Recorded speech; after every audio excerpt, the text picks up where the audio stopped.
In a world where justice is supposed to prevail, what happens when the system fails?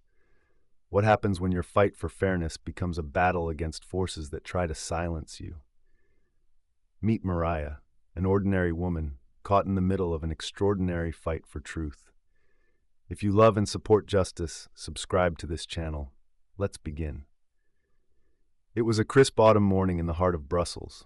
The faint hum of the city buzzed through the narrow streets, where old cobblestone buildings stood like silent witnesses to the flow of time.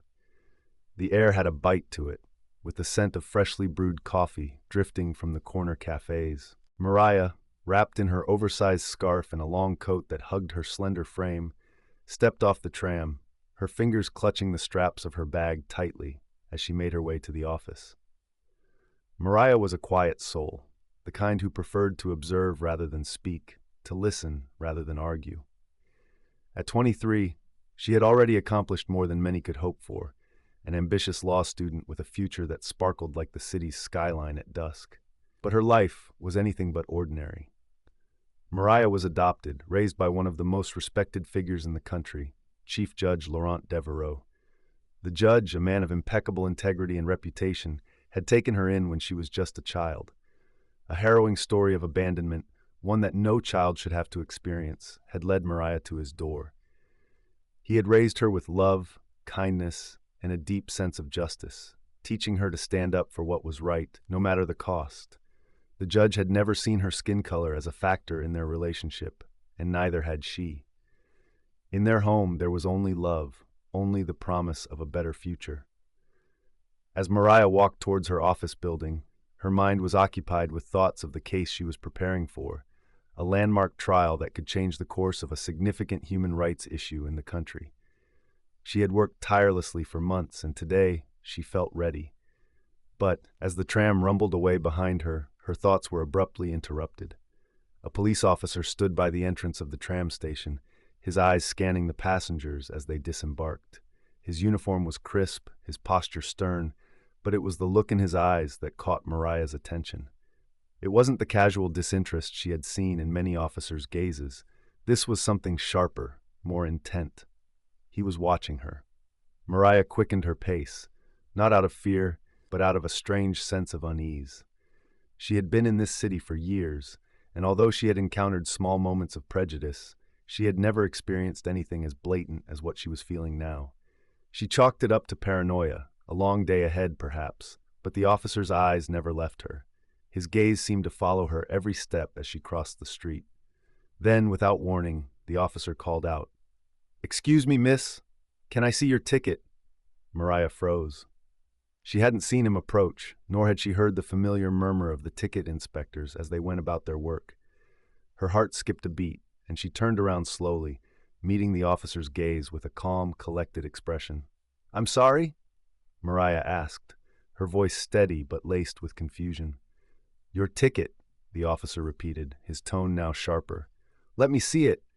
Mariah's brow furrowed. She had paid for her tram ride, as she always did. She reached into her bag and retrieved her monthly transit pass, showing it to the officer. The officer glanced at it briefly, his eyes lingering on the photo of Mariah. The morning sun now felt harsh on Mariah's skin as she stood on the sidewalk, still holding the ticket, her hands trembling slightly. The city seemed to spin around her in a dizzying blur, and for a moment she thought she might collapse under the weight of what had just happened. She wanted to scream, to make the officer see the injustice of it all. But she couldn't. She had learned from a young age that sometimes the battle wasn't fought with emotion, but with strategy. And this was far from over. As she took a few steadying breaths, Mariah glanced around the busy street. Pedestrians rushed by, their faces indifferent, as if nothing unusual had occurred. She felt alone in the crowd, her skin suddenly alien to her. It wasn't the first time she had experienced this kind of treatment, though she had hoped it would be the last. But this was different. The officer's condescension, his tone, his dismissiveness, everything about it felt deliberately unjust. Her phone buzzed in her bag, snapping her from her thoughts. It was a message from her adoptive father, Chief Judge Laurent Devereaux. The message was short but pointed. "Call me when you can." Mariah paused, her stomach churning. Her father had always been a pillar of wisdom and calm, guiding her through difficult decisions and moments of confusion. But this was different.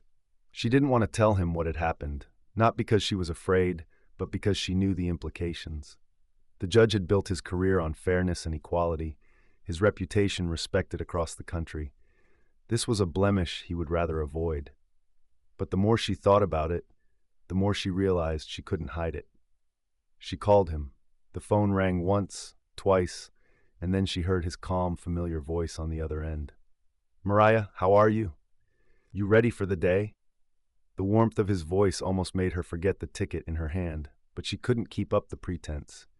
I'm fine, Dad, but something happened just now. I need to tell you." Her voice faltered as she recounted the events in as much detail as she could, her words tumbling out in a rush. There was a long pause on the other end of the line. Mariah could feel the weight of her father's silence. "Mariah," he finally said, his voice low but firm, "I need you to stay calm. This is an important moment, not just for you, but for everyone who has faced injustice in small, invisible ways." His words hung in the air, grounding her. "I'll be home this evening," he continued. "We'll take this to the right channels. You're not alone in this. Victor will be there soon." Mariah nodded, though he couldn't see it. The ticket felt heavier in her hand as she tucked it into her bag. She wasn't sure what her father meant by the right channels, but she trusted him completely. If anyone could help her make this right, it was him.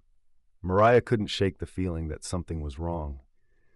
The officer had seemed too confident, too sure of himself when issuing the fine. It wasn't just a mistake, it was deliberate. But why? Why had she been targeted? Mariah stared at the fine in her hand, her fingers trembling slightly. The world around her seemed to blur. As she stood there frozen, a voice pierced the air. "Excuse me, miss, can I help you?" It was a voice she recognized immediately. Victor, the chief lawyer her father had called in for assistance. He had rushed to her side after hearing about the incident. Mariah was still too shaken to speak. Her mind raced, replaying the moment over and over. She couldn't fathom the audacity of the officer. Victor, sensing her distress, took a step closer. "Is this about the ticket?" he asked gently. She nodded, unable to find her words. Victor took the fine from her hand, studying it with a practiced eye. "You know, these things happen more often than people realize," he muttered under his breath, almost to himself. "What do you mean?" Mariah's voice wavered as the gravity of his words began to sink in. Victor looked at her, his expression hardening. "It's not about the ticket, Mariah. It's about why they targeted you." Before she could respond, a figure approached from behind. The officer from earlier, the one who had issued the fine, was making his way toward them. Mariah's heart skipped a beat. She hadn't expected this. "Everything all right here?" the officer asked, his tone dismissive. Mariah's eyes narrowed. "You know it isn't," she said, her voice steady, but filled with an anger she hadn't known she could muster. She was no longer the quiet, observant girl in the background. The unfairness had sparked something deep inside her, something she couldn't ignore. Victor took a step forward, blocking the officer's path. "I'd appreciate it if you didn't harass my client anymore. She has every right to be upset." The officer's eyes narrowed. He didn't appreciate being called out, and it was clear from his expression that he was about to escalate the situation. "Are you implying that I did something wrong?" The officer's voice was laced with venom now. "I was just doing my job." Mariah's blood boiled. "Your job? You singled me out for no reason. Do you know how many people get away with this same treatment every day, just because I'm a black woman?" The officer's eyes flickered. There was a brief moment of hesitation before his stance stiffened again, his face setting in a mask of defiance. "I don't know what you're talking about." Victor stepped in, his voice now calm but firm. "What we do know is that there are multiple reports of officers behaving in this way, disproportionately targeting black passengers. And we have every intention of investigating this thoroughly. You might not like what's coming." Mariah's hands clenched into fists at her sides, her entire body trembling. She wanted to scream, to throw the ticket in his face and demand he do something right for once. But instead, she remained still, her mind racing. The officer scowled at her, clearly frustrated by the challenge, but there was little he could say in response. His silence was louder than words. You can expect to hear from us, Victor said coolly, his tone leaving no room for doubt. The officer glared at them for one last moment before turning away, his footsteps heavy and annoyed as he disappeared into the crowd. Mariah took a deep breath, trying to steady her pulse. She'd just gone toe-to-toe with an officer, something she'd never imagined doing. But something had shifted inside her. She wasn't going to let this go.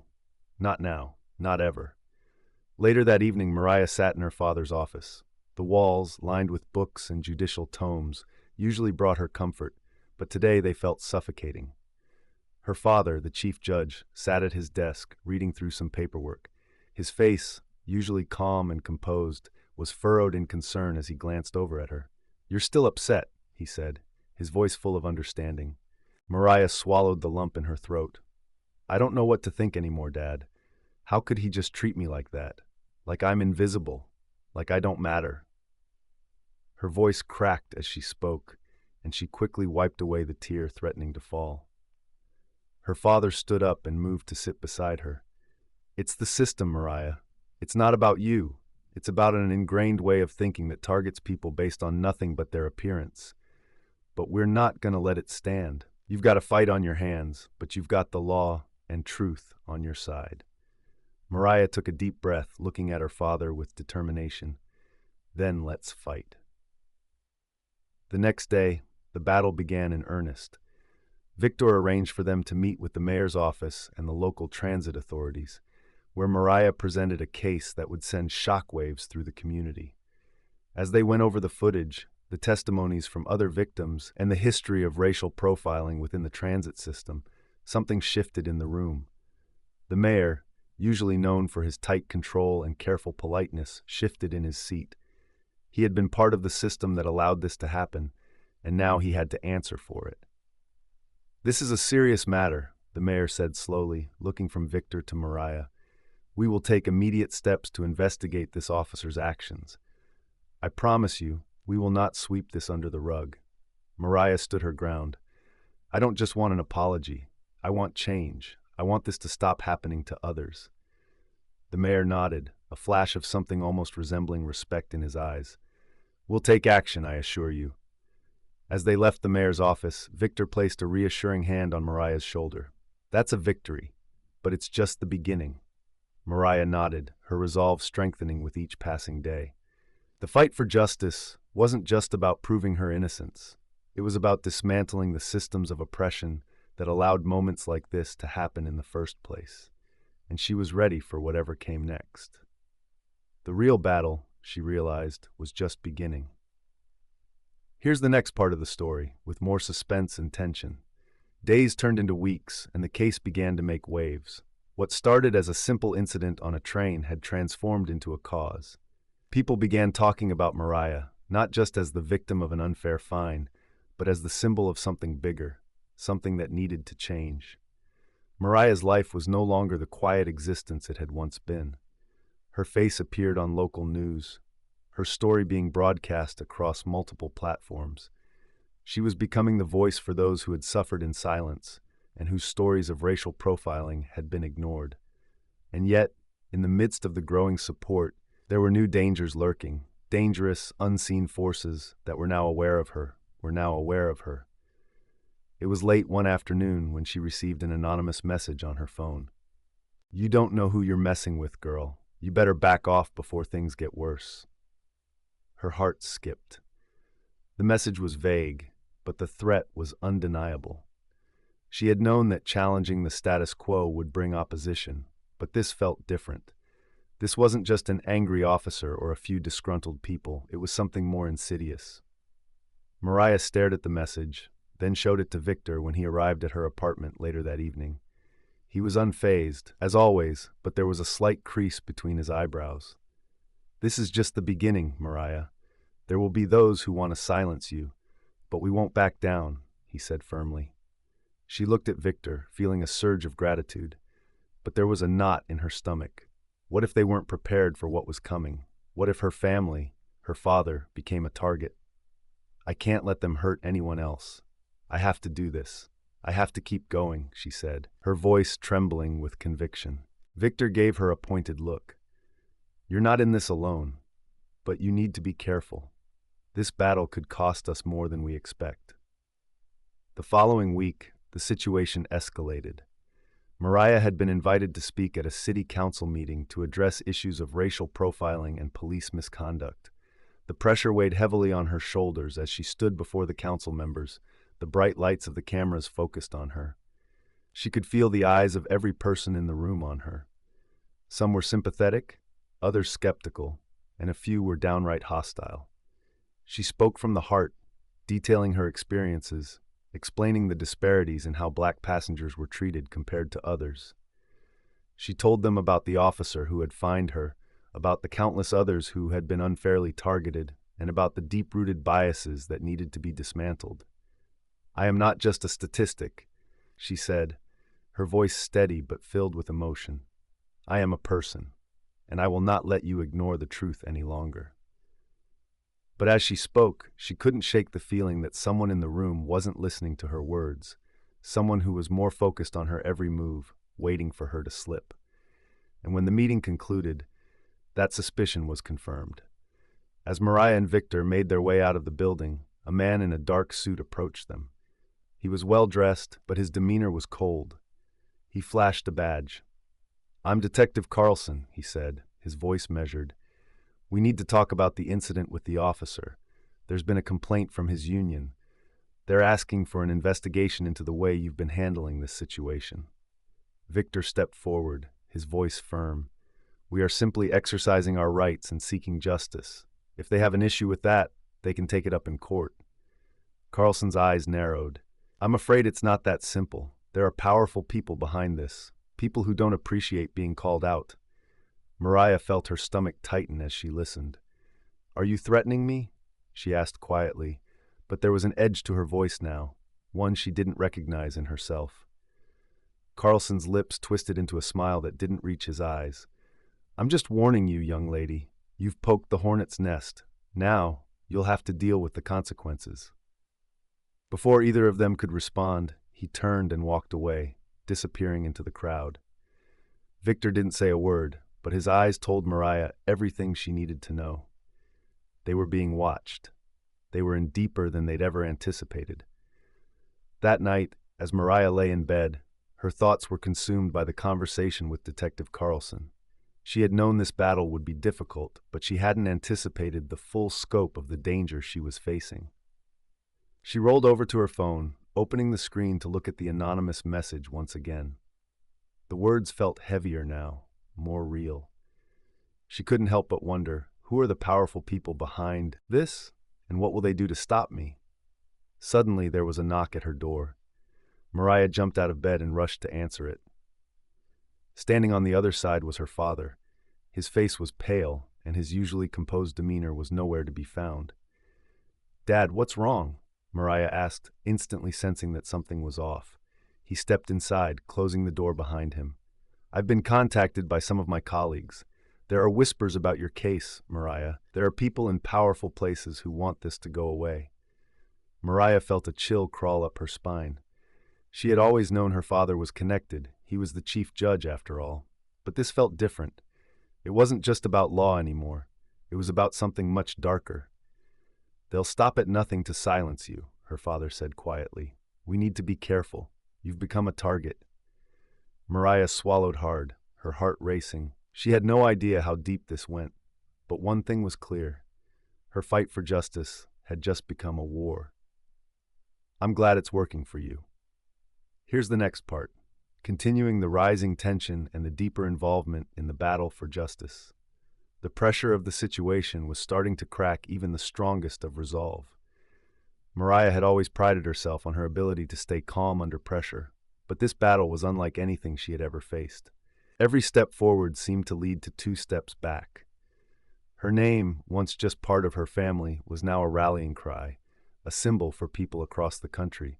But it was also a beacon to those who wanted to silence her. Her father's words echoed in her mind as she stared out the window of her apartment.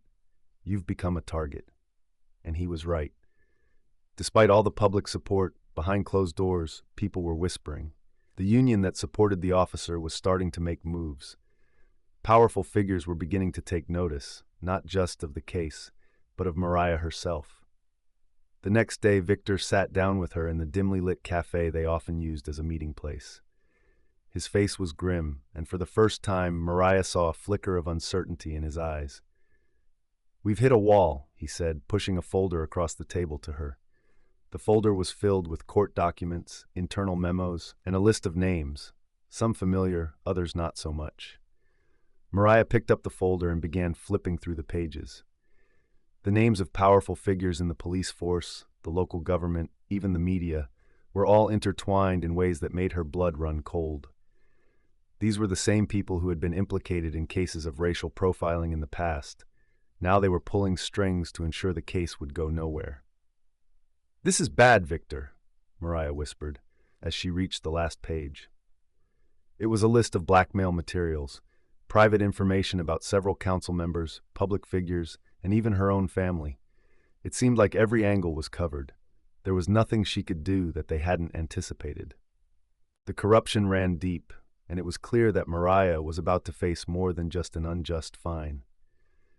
"I never imagined it would get this complicated," Victor muttered, his usual confidence wavering. He had always been the one who led their legal battles, but even he couldn't deny the scale of the fight they were now up against. Mariah sat back, absorbing the weight of it all. For the first time, she wasn't just fighting for justice. She was fighting for her safety, for her family's safety. She had made a choice when she decided to speak out. She couldn't turn back now. "We can't let this go," Mariah said, her voice steady despite the knot in her stomach.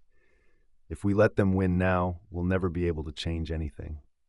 Victor studied her for a long moment before nodding. "I know you're right, but we need more than just legal strategy now. We need to find allies who can help us expose this network. People who aren't afraid of what's behind the curtain." That night, as Mariah returned home, she found her father sitting in his study, his eyes fixed on the papers spread out before him. He looked up when she entered, his expression unreadable. "Dad, we need to talk," Mariah said, her voice low. She walked over to the desk and set the folder Victor had given her in front of him. Her father's brow furrowed as he scanned the documents.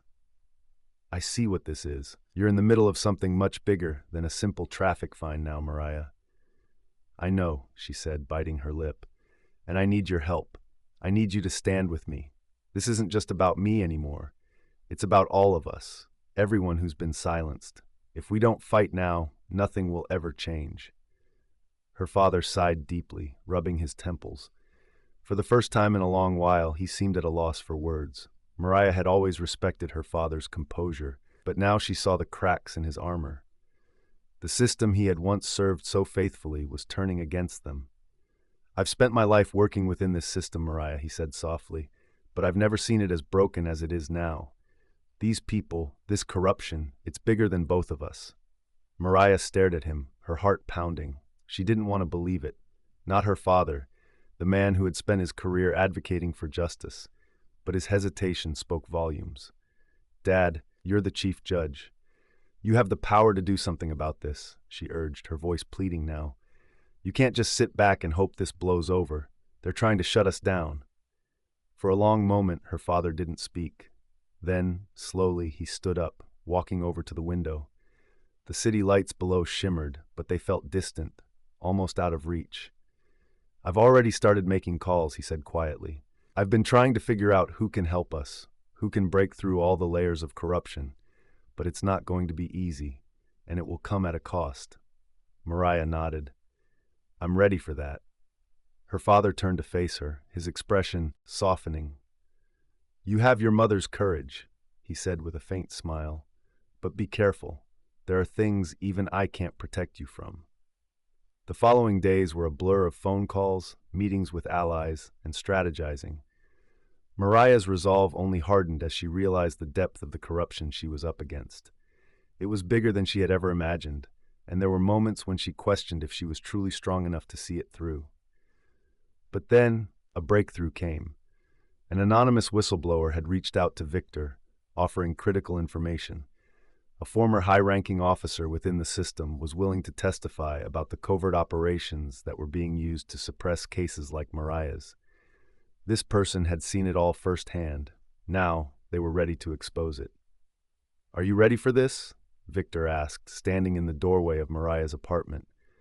He looked almost apprehensive, his usual calm demeanor replaced by something else. Mariah took a deep breath, her mind racing. She knew the risks, she knew the dangers, but she also knew that there was no turning back. "I'm ready," she said, her voice steady. This was the moment she had been waiting for. It was no longer about the fine, about a single officer's mistake. This was about uncovering the truth, about fighting for those who had been silenced for far too long. And she wasn't backing down. The trial was set, and the atmosphere in the courtroom felt heavier than ever before. Mariah could almost taste the anticipation in the air. It was the culmination of months of work, a monumental battle against a deeply entrenched system. Her father, Chief Judge Williams, had always been the pillar of integrity and impartiality in the courtrooms, but this time his role was more personal. His own daughter was at the heart of the case, and every decision he made would have ramifications not just for her, but for the entire justice system. Mariah's case had turned into a referendum on the fairness of the law, a reflection of the growing public distrust in institutions that were supposed to serve and protect. In the courtroom, the tension was palpable. The opposing counsel, slick, polished, and well-funded, sat across from Mariah's defense team. They were playing their cards expertly, using every loophole and technicality to chip away at the foundation of the case. But Mariah wasn't intimidated. She had Victor, who had become not only a legal mentor, but a close friend and ally in this fight. He was the kind of lawyer who never took his eyes off the truth, no matter how many obstacles were placed in his path. As the trial went on, Victor's strategy was clear. He was slowly building a case that tied together every element of Mariah's story. Her encounter with the ticket inspector, the pattern of racial profiling, the broader culture of discrimination in law enforcement, and most importantly, the systemic corruption that had tried to silence her at every turn. But then came the turning point, an unexpected witness. The whistleblower had agreed to testify. It wasn't easy, and there were still threats hanging over them, but the courage of one person could change everything. The witness was a former officer, someone who had been in the inner circles of the police force during the time of Mariah's incident. Their testimony was damning. In a voice that trembled with emotion, the whistleblower recounted the methods used by high-ranking officers to suppress investigations into racial bias. They described secret meetings, covert orders, and the pressure to cover up incidents like Mariah's. The room was silent as the truth unraveled, layer by layer. The defense tried to push back, but the evidence was irrefutable. The audience in the courtroom, including journalists and activists, sat on the edge of their seats, feeling the weight of history shifting in that moment. Mariah sat still, her heart racing, but her mind was focused. The word rang out in the courtroom like a bell of justice being struck for the first time in decades. It wasn't just about the officer who had unfairly ticketed Mariah. It was a victory for the thousands of others who had been subject to racial profiling, for every voice that had been silenced by corruption and fear. As the courtroom erupted in applause, Mariah stood up, her eyes glistening with tears. She turned to face her father, who was already rising to his feet, pride written across his face. "I did it, Dad," she whispered. "You did more than that," he replied softly. "You changed the world." The victory was not just in the verdict, it was in the awareness it raised, in the ripple effect it would have on communities far beyond the courtroom. It was in the courage that Mariah had shown to stand up and speak the truth, even when it felt like the world was against her. And though the battle was won, Mariah knew the war for equality and justice was far from over. But as she walked out of that courtroom, hand in hand with her father, she knew one thing for sure. She had made a difference, and she wouldn't stop fighting until everyone, no matter their skin color, was treated with the fairness and dignity they deserved. Now, we turn to you. What do you think? Do you believe one person can make a difference in the fight for justice? Let us know in the comments below. Your voice matters. Share this video and help spread the message of fairness, equality, and truth. Together we can change the world. Together we can demand the justice we deserve.